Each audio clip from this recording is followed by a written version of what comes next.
Hello student, this is Suman Dutta. তো আজকে present হলাম নতুন একটা ভিডিও নিয়ে। আজকে থাকছে ক্লাস 10-এর জন্য একটা গুরুত্বপূর্ণ ক্লাস। তো এই ক্লাসে আমরা শিখব কি? এই ক্লাসে আমরা শিখব যে পদার্থবিদ্যা থেকে কিছু গুরুত্বপূর্ণ প্রশ্ন।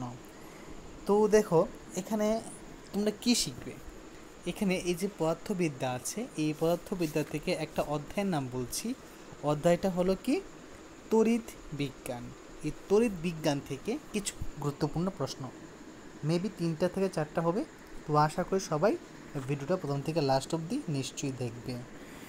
তো প্রশ্নটা হলো যে একটি কোষের তড়িৎ চালক বল 1.5 ভোল্ট বলতে কী বুঝো? তো তোমরা উত্তরে কী লিখবে? যে উত্তরে লিখবে কোষটির রাসায়নিক শক্তি তড়িৎ শক্তিতে রূপান্তরিত হয়ে কোষটির দুই মেরুর মধ্যে 1.5 ভোল্ট বিভব প্রভেদের সৃষ্টি করে, অর্থাৎ বহিবর্তনী যুক্ত না করা অবস্থায়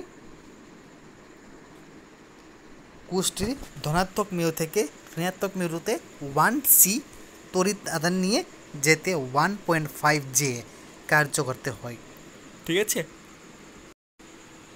তাছাড়া কোষটির অভ্যন্তরে 1C তড়িৎ আদানকে ঋণাত্মক তড়িৎদ্বার থেকে ধনাত্মক তড়িৎদ্বারে সরাতে 1.5 J কার্য করতে হয়। যে মানে কী হতে পারে? জুল। অবশ্যই আমাকে কমেন্ট বক্সে কমেন্ট করে জানাবে। তারপর নেক্সট প্রশ্ন, একটি পরিবাহীর দুই প্রান্তের বিভব প্রভেদ 10 ভোল্ট এর অর্থ কী? তো এই 10 ভোল্ট এর অর্থ হলো যে পরিবাহীটির এক প্রান্ত থেকে অপর প্রান্তে 1 কুলম্ব ধনাত্মক তড়িৎ আদানকে নিয়ে যেতে 10 জুল কার্য করতে হয়। কি? যে পরিবাহীটির এক প্রান্ত থেকে অপর প্রান্তে যদি আমরা যাই, তাহলে 1 কুলম্ব ধনাত্মক তড়িৎ আদানকে নিয়ে যেতে 10 জুল কার্য করতে হয়। তারপর খুবই ইম্পর্টেন্ট প্রশ্ন, যে পোটেনশিওমিটারের সাহায্যে কি মিটার? পোটেনশিওমিটারের সাহায্যে তড়িৎ চালক বল পরিমাপ করা হয়। আর এই তড়িৎ চালক বলের একক কি? জুল বা কুলম্ব বা ভোল্ট। কি? জুল বা কুলম্ব বা ভোল্ট। ঠিক আছে, যে কোনো একটা লাগবে।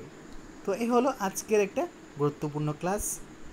ঠিক আছে, ক্লাস 10-এর জন্য। তো এই যে প্রশ্নটা আছে যা দিয়েছি, এটা কিন্তু খুবই একটা ইম্পর্টেন্ট প্রশ্ন। এটা 1994, তারপর যা আছে 2002, এরকম সামথিং কিছু কিছু ইয়ারে আসছিল। তো পুরাতন ইয়ারে আসলেও তোমাদের কাছে এই ইয়েটা খুবই গুরুত্বপূর্ণ। ঠিক আছে, তো আমি জাস্ট আশা রাখছি যে এই কোশ্চেনটা পরীক্ষায় চলে আসছে। ঠিক আছে, আমি হোপ রাখছি যে এই কোশ্চেনটা তোমাদের 26-এর পরীক্ষায় চলে আসছে। তারপর দেখা যাক তোমাদের লাক তোমাদের সাথে কতটুকু যেতে পারে। আর আমার মতে এটা শিখে রাখো, অনেক উপকার দেবে। ঠিক আছে, তো দেখা হচ্ছে একটা গুরুত্বপূর্ণ ভিডিওতে।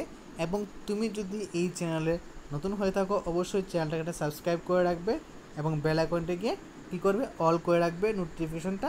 তাহলে আমি যখনই নতুন কোনো আপডেট দিব তুমি ইজিলি পেয়ে যাবে। তো দেখা হচ্ছে একটা গুরুত্বপূর্ণ ভিডিওতে। প্রথম থেকে শেষ শুরু দেখার জন্য তোমাকে অসংখ্য ধন্যবাদ।